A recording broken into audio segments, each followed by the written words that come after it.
All right. Welcome, everyone. Thank you all for joining us here today. Looks like we've got quite a crowd joining us here, and that is really nice. I am Jim Elvidge with the Human Potential Project, and in just a few moments, our founder, Chris Major, will be joining us. He will be talking about the Elite Performance Program and how it can help you enhance or reshape your career. It looks like we've got lots of people signed in and still signing in from all over the country. That's great. While Chris is talking us through the webinar, I'll be monitoring the question box and taking some notes and gathering up some of the representative questions you all may have so we can add them to our Q&A. And Chris will be addressing those questions at the end of the webinar. We apologize in advance if your question doesn't get addressed, but we will be limited on time, so we will get to as many as we can. And just so everyone is clear, this webinar is about you and your career. This isn't just a long sales pitch. So to get the most of this webinar, you'll want to take some notes and be sure you have some capacity to do that. Eliminate any distractions, and when you're ready, let's begin. I see that Chris is actually on the line, and I think he's waiting on us. So I'd like to introduce Chris Major. He's the best-selling author of The Power to Transform, Power, Passion, and Purpose in Daily Life. He's the founder of the Human Potential Project and hp2online.com. So, without further ado, let's get started. Chris, are you there? I am. All right. Well, Chris, take it away and let's hear what you have to say. All right. Thanks, Jim. Welcome, everybody. Glad you could all join us today.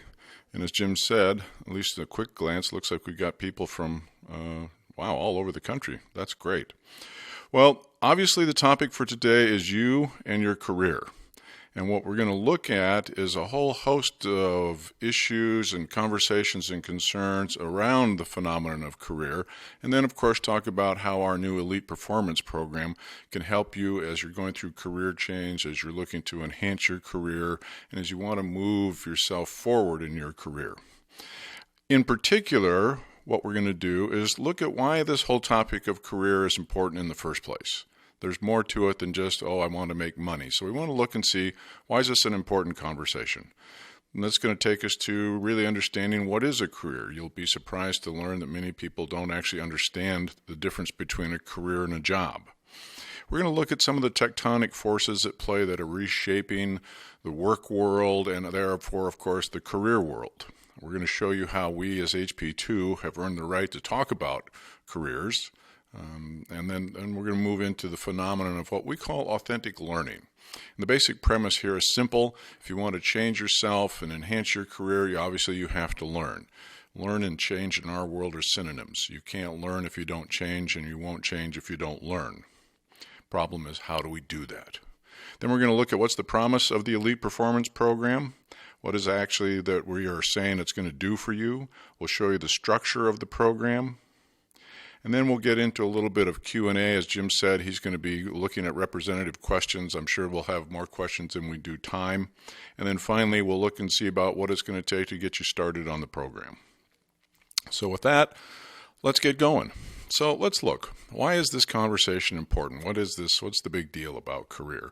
And our basic opening statement is pretty simple. You're all here because you're not satisfied with the current status of your career. How do we know that? Because if you were, you wouldn't be here. It's not really that complex. Now, there's a whole bunch of reasons that you might be unsatisfied. You might feel stuck. You might be generally unsatisfied, restless, bored. You may want to earn more money, get a promotion, or you're thinking about moving to another company. You might be afraid of getting laid off or of simply becoming obsolete. Then on the other hand, there's those of you who really just want to contribute more to your organization, learn how to make bigger difference in yourselves, in your lives, in your organizations. Those of you who fall into this category are the ones that are committed to continuous learning, and you always want to continuously develop yourselves. If any of those sounds familiar, then the good news is you've come to the right place. Now, we don't have a lot of time today, so we're going to cover a lot of ground quickly. Let's start with the basic question. What is a career? Right?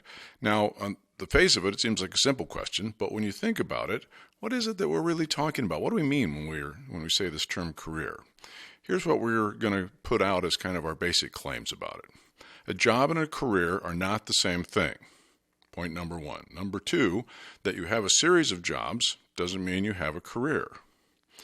And the lack of understanding the true nature of a career is likely, not necessarily always, but likely at the root of much of the either upset, unsettledness, or disillusionment that you may or are experiencing.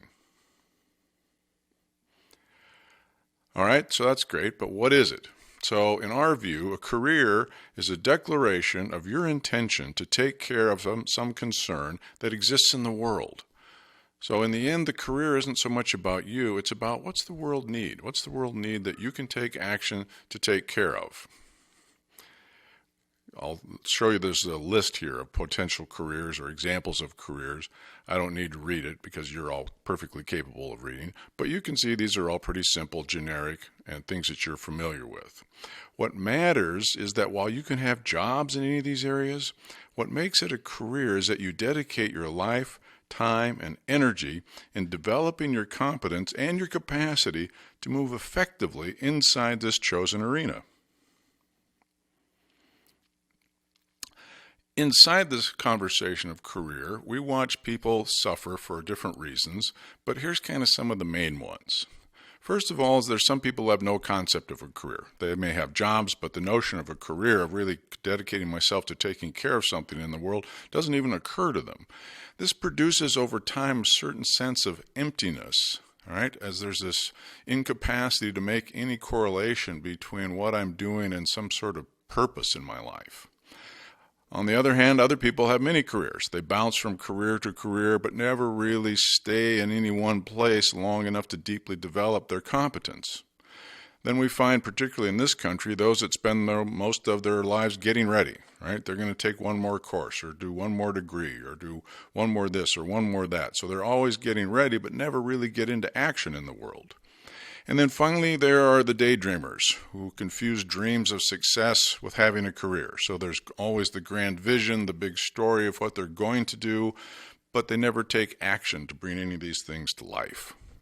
Now, to be clear, our elite performance program isn't necessarily targeted to specifically address any or all of these things. It's looking at who's the who are the you that you need or want to be to change yourself, to enhance your career, to make a difference in the world. So with that in mind, having now quickly, admittedly, shaped a conversation about what do we mean when we talk about career, let's look at what's going on in the world that's shaping the whole global marketplace for work, workers, organizations, and what it portends for your future. So the central thing we want to look at here is, over the last 100 years, we have been living through the period in human history where we have seen the most rapid amount of innovation and change. So if you look pretty much in every sector of any economy, so there's agriculture, aviation, transportation or automobiles, telephones, communications in general, manufacturing, construction, medicine, publishing. It really doesn't matter. We could keep going. The point of this is that we've seen 100 years of innovation in literally every sector of the economy except one, and that is the fundamental way that we think about work, the phenomenon of management, and ergo, our careers. The dilemma we see is that we're pretty much stuck in what we're going to call the industrial era way of seeing the world. Most of what we consider modern management practices and theories, which means the way we think about work and careers, were literally invented by people who were born in the 1800s. They were designed to be effective with the then emerging industrial era of Henry Ford and his peers. Now remember, in those days, work primarily meant tilling the fields or making things with your hands. So the early production workers were literally unskilled, unsophisticated, uneducated, and worked out of survival. There was no social safety net in those days, and literally, if you didn't work, you didn't eat.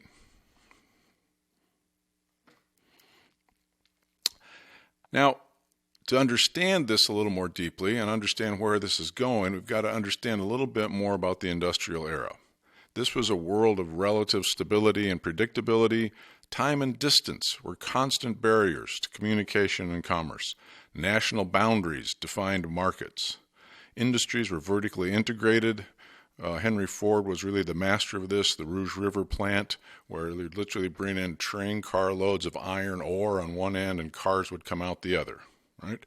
The companies operated on what was then called, or we still can refer to as a build and sell model, which basically said, we'll design and build the products and tell you, the customer, what you need or want to buy. Everything in those days was geared to enable industrial mass production, and the key value generators were factory production workers. That's the industrial era. Now, out of that came a way of thinking about work, workers, and careers that frankly kind of haunts us to this day. Now, if you go into any organization and you look in the HR manuals, you will not find any of this written down anywhere, but it's sort of the underlying belief system that sets all these things in motion. So we see that in general, people tend to think of work as drudgery. Nobody would do it if they didn't have to. People are therefore renting their bodies to a company, which means they can use the carrot and stick as motivation. They, of course, have to be compensated for this sacrifice. Everybody needs to be treated equally, and since they don't really want to be here, you can't trust them, and thus the need for constant supervision.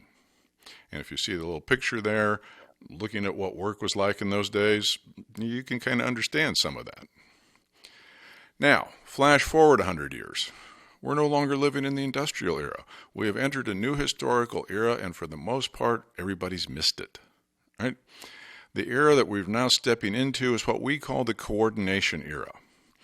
And the central claim here is the game of business is really no longer about mass production and economies of scale, the hallmarks of the industrial era.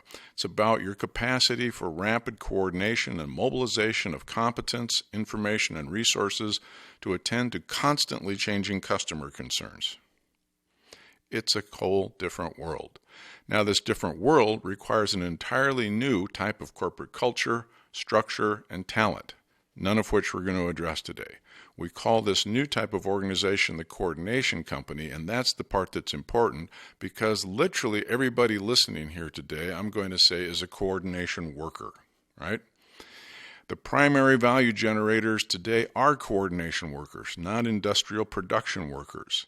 Now, to get maximum productivity and generate satisfaction in coordination workers requires a completely new approach to leadership management and career development. Now, the point here is that most companies are still blind to this. They're still operating on antiquated HR theories, models, and beliefs. We've got very, very slow thinking going on in most boardrooms about where value gets generated. So each of you individually, are going to be out ahead in this career conversation way farther than where most companies are. Now, here's why we say all these things need to change. We're talking about you. So unlike your grandparents for sure, maybe even your parents, who were industrial era workers, or at least grew up in that mentality, coordination workers are educated, sophisticated, agile, mobile, innovative, and creative. You generate value not so much by making things, but by your effective coordination with others to generate customer satisfaction. It's a whole new world. And importantly, because of all the social safety nets and your education and your sophistication, you're not driven by survival, but instead three completely different drivers: autonomy, mastery, and purpose. Right? A little bit more on each of those. Now, because you're educated, you don't really need or like people standing over your shoulder all day telling you what to do. Management as supervisions. Well, that's one of the central tenets of the industrial era. This is not to say that you all want to sit in a little office either at home or someplace and work by yourselves. That's not it. We don't mean isolation, but autonomy, in that you're largely self-generating. You don't need constant supervision. You're interested in mastery. In part, that's why you're here. You want to continually develop yourself so you can make a difference in the world. And importantly, this whole notion of purpose is important to you, right? We all want what we do to matter. We want to be up to something. Now, here's our dilemma.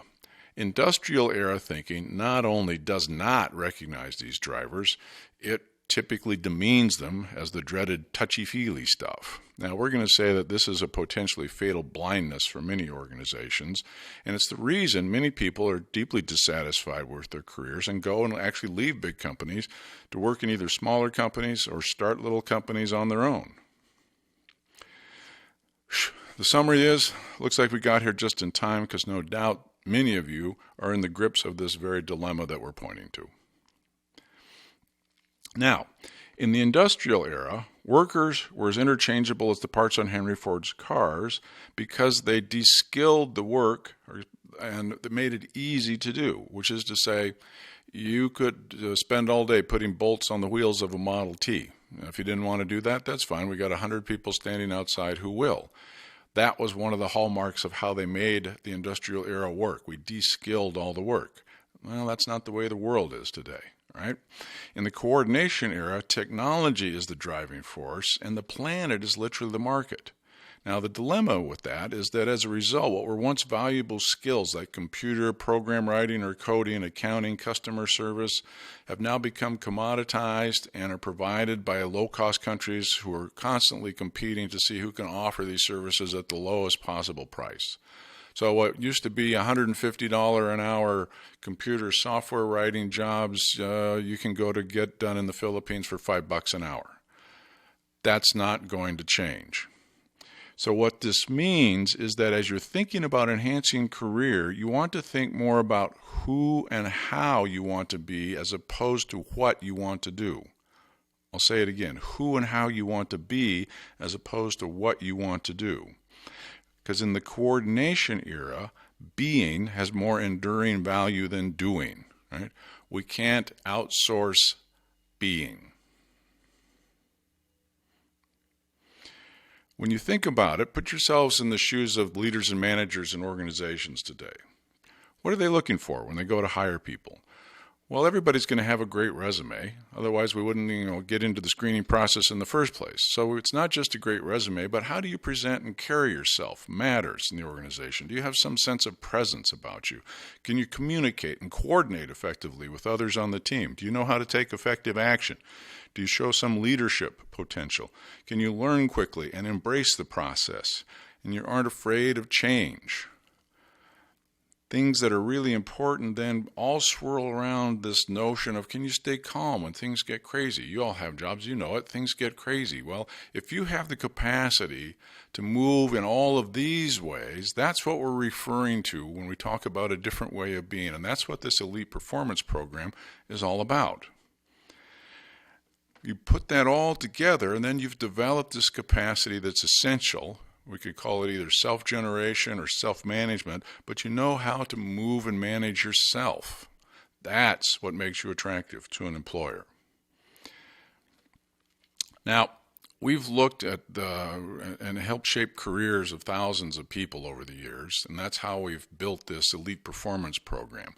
And before I go farther, I just want to be clear with people. We've actually got two versions of this. There's a men's version and a women's version. I do the men's version. One of our senior trainers, Sarah, does the women's version. So we've been able to speak in two different voices here in essentially the same program. And the reason that we say we're qualified to talk about this has to do with our own history. So just to summarize before we go into detail, we're not a bunch of folks who took some weekend seminar on how to be a coach or any of that kind of silliness. We've been at this for 30 years. We have a robust body of work, and we've got something I think important to say in terms of where we come from. So to be clear, we're not from the Human Resources Department. We in fact started out in a very different arena. We come from the world of performance. We started in the early 80s in Seattle, working exclusively with athletes. Our original mission was very simple. We were going to work with individual athletes and isolate and reproduce the elements that led to consistent winning performance. What we did was then lend contemporary technology to the old Greek model, which held that there's three essential components to not just performance, but life in general, which were mind, body, and spirit. So we built out a body of work that we called mental fitness. We combined that with the various elements of physical fitness, and then importantly integrated the aspect of spirit. And when we talk about spirit, we don't mean religion, but we mean the human spirit. What's your passion? What's your belief system? What are the values that you bring to the whatever it is that you're doing, be it competition, career, or life? What we found was that at the intersection point where mind, body, and spirit came together, there was the possibility for consistent winning performance. We then expanded our model as we began to see the same thing everybody'd seen, which is we could take a group of players, put them together on a team, and the team would stink. So we built a body of work that we called team cohesion, expanded our model to mind, body, and team, and then went to work with all sorts of teams. We worked with national teams, Olympic teams, sports teams, military teams, and produced some extraordinary results. Now, one of my favorite stories, and I'll just give you one here, is these two women. They came to us back in the late 80s. They were amateur bicyclists, never raced a day in their lives. They went to a meeting of their bike club and saw a movie about the Ram, the race across America. In the movie, it was revealed that no two women had ever done the race on a tandem bike. They made the commitment that they wanted to do it. We trained them with our mind-body team methodologies for 6 months. Now, bear in mind, these are amateurs, so they had their day jobs. Race day comes, they left Santa Monica, California. They were in New York at City Hall in 10 days and 22 hours. What's important to us is that they still hold the women's record to this day. No one's been able to touch it. Now, surprisingly for us, all this work with sports caught the attention of the military. This was really not part of any big business plan that we had, and we found ourselves working almost exclusively with the Army for 3 years. A simple project here, I'm not going to read all this to you, you can see for yourselves, is that we took a group of 1,500 soldiers, we had them for 6 weeks, and this is what happened, what things look like 6 months after we were gone. So not in the afterglow of some program, but 6 months down the road. And the results were rather extraordinary when reported to the gentleman pictured on the Newsweek cover, who was then our customer, General Ulmer. So at that point we paused, we said, well, what have we learned in all this? We saw that authentic learning has to be seen as the development of new competence, not the acquisition of new information. It was easy to get athletes to understand stuff. What wasn't so easy was getting them to do it, right? And what we saw was that, there's a big gap here. But what we realized is that, well, wait a minute, it's all just kind of old common sense. While the mind understands, and understanding can occur in an instant, in the end, it's the body that learns. And we want to think, well, of course, if you want to learn tennis or golf or something, obviously you have to train the body, and that takes time. But we somehow forget that that's true for anything. Your mind understands, but it's your body that learns. If you're committed, you can make literally anything happen. And when you put all those things together, we saw that transformational change, which is what we're about, as opposed to incremental change, was possible. Now, with that under our belts, we turned our attention to the corporate world, and this is going to get closer to home for many of you. And we have, over the last 15 years, built a body of work that we call commitment-based management. This is designed to be effective in the coordination era. Here's just a few of the folks that we've worked with in this, and I'll give you a couple quick stories. So AT&T came to us many years ago. Their consumer products division was losing $200 million a year. The board told them, you've got about 18 months to turn this around or we'll shut it down. We put 6,000 managers through an early version of our program. They, over the course of 48 months, went from losing $200 million to generating a cumulative total of $3 billion in profit. Not so bad. Capital One had a completely different issue. They experienced what's now known in case studies as explosive growth. They went from 600 employees to 17,000 in a little under 6 years. They went from 400,000 to 40 million customers in that same period of time. They did it all without acquiring anybody. Our job was to help them do the management development. So for 3 years, they basically outsourced all their management development to us. Point being, we know something about developing careers and organizations. And what we know is that there's no possibility of anyone developing anything if you don't know how to learn. Now, it seems obvious, but unfortunately, in today's world, particularly in most organizations, we really don't understand what it takes to learn. So let's look at, why am I saying that? What's going on here? Our claim, most training programs, whether they're live or online, don't deliver. If they did, we wouldn't need so many of them. And if they did, you wouldn't have to drag people to them. You'd have to keep them away from them.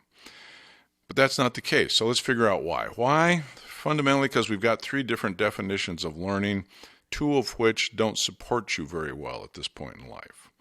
So the first one is learning is seen as to become aware of, right? So until I read the book, I didn't know there was any such thing as plasma physics. Oh, well, isn't that interesting? Now I know this.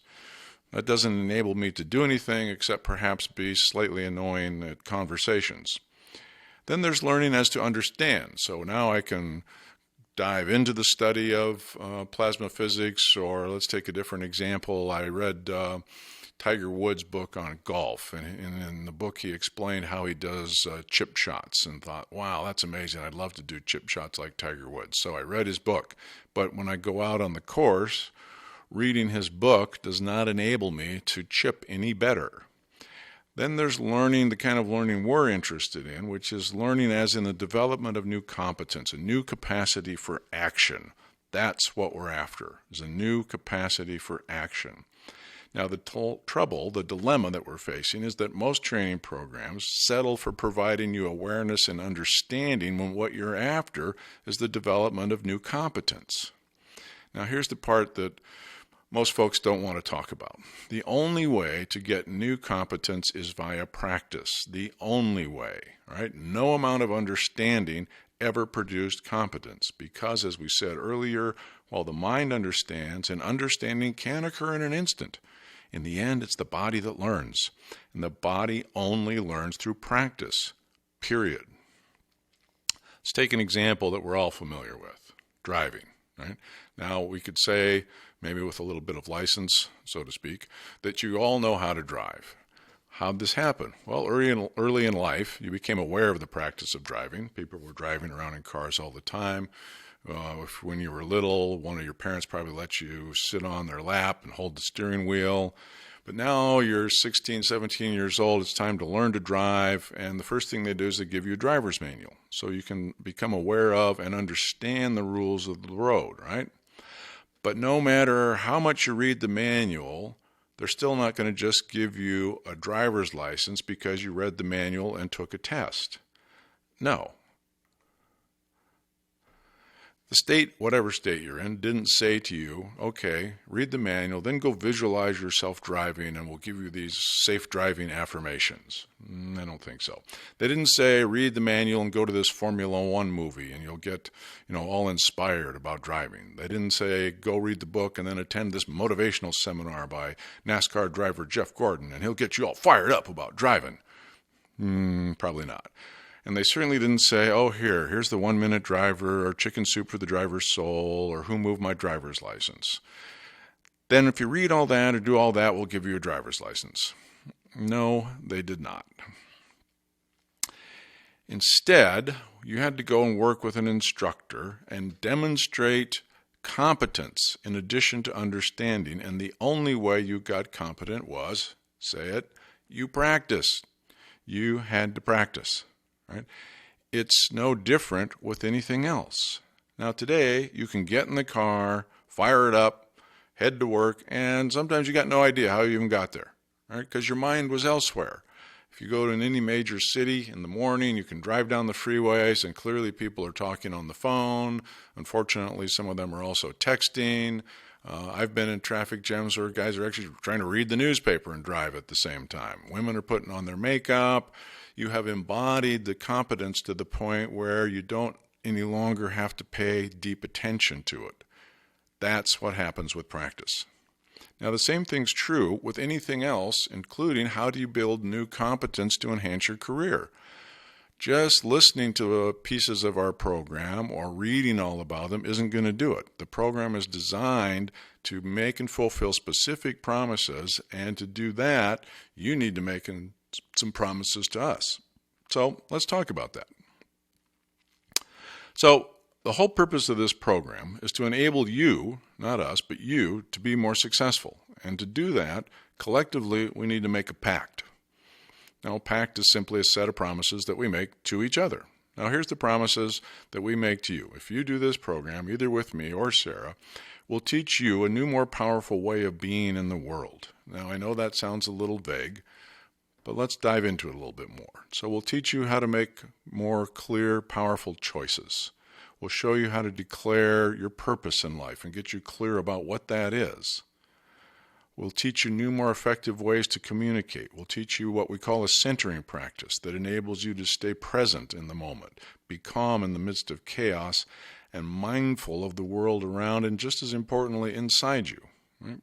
Collectively, the net effect is that this is going to generate more self-confidence and esteem in you as you move in the world and produces that sense of presence that we said earlier employers are looking for.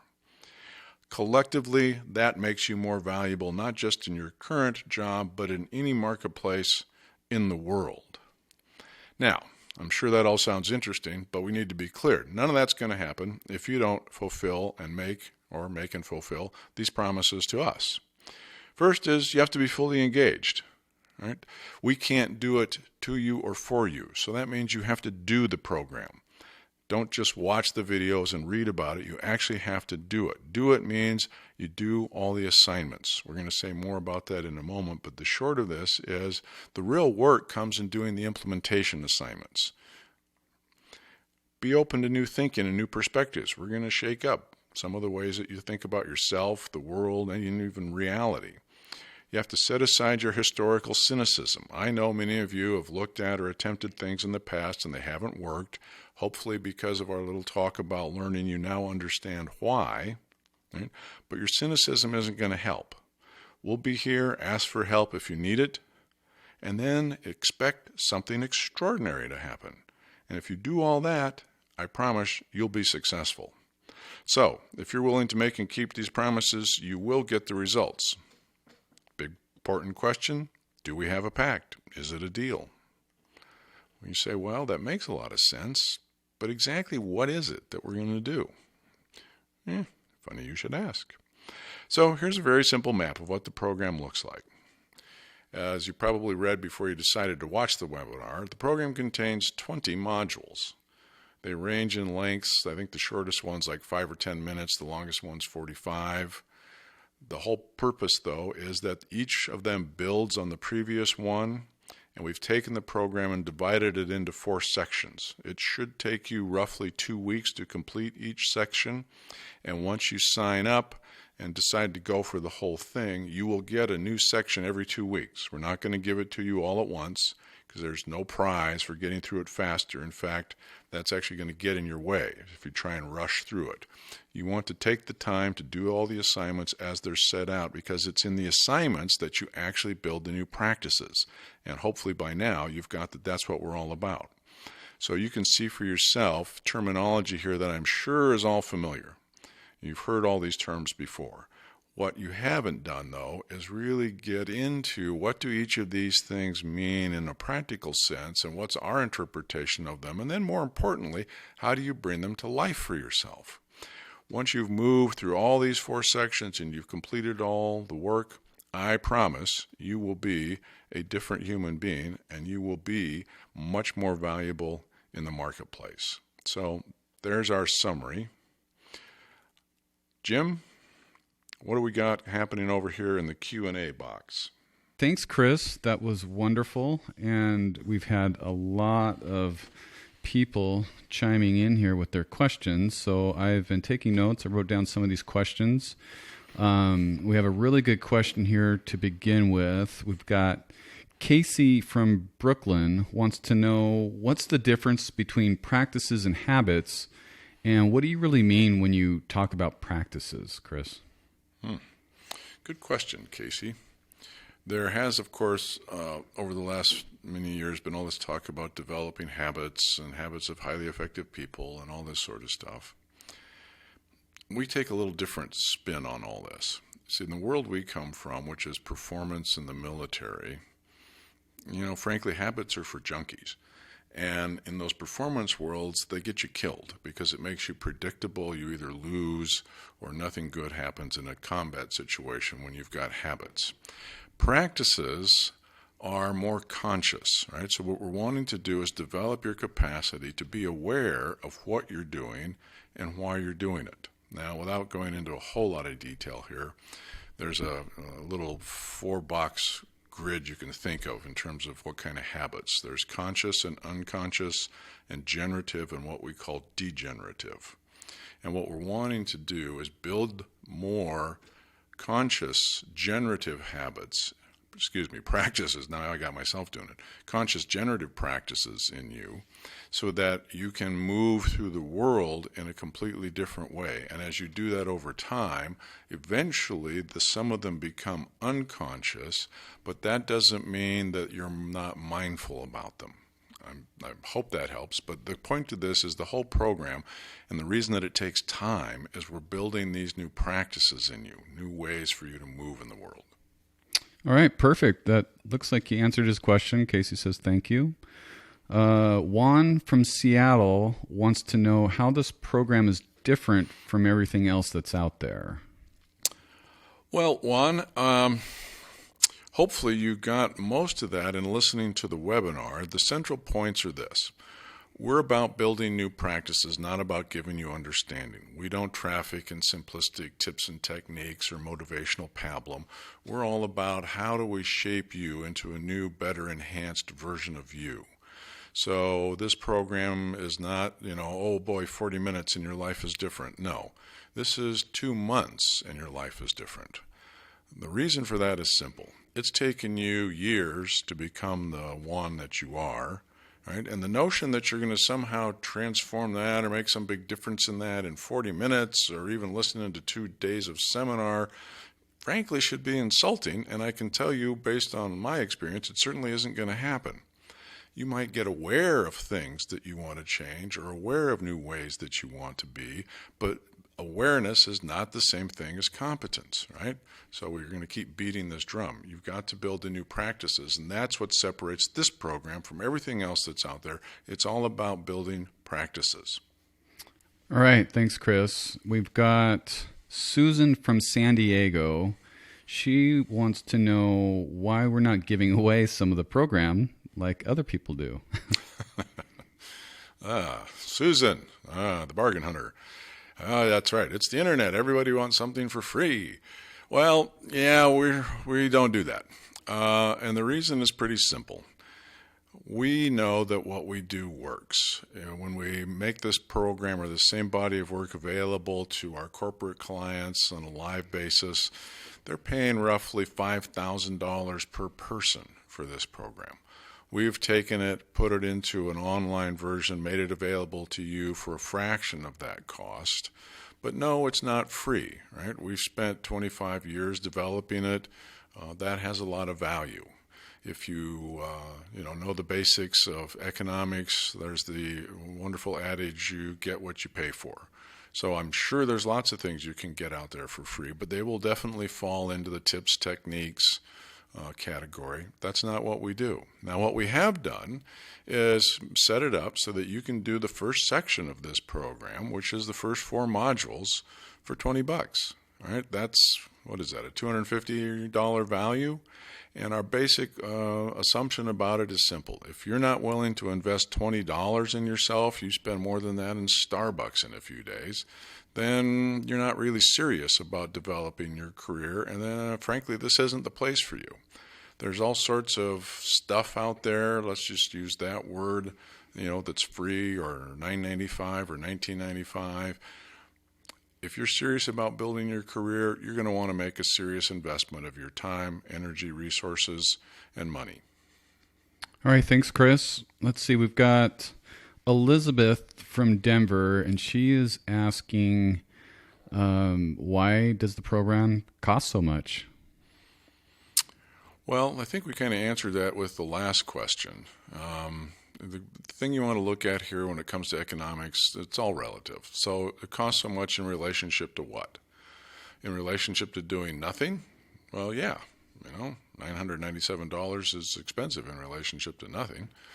In relationship to what it would cost if you wanted to do it through a company, it's very inexpensive. In relationship to some of the other stuff that's in the marketplace, you can go hire a career coach or a counselor and spend a lot more than the price on this program.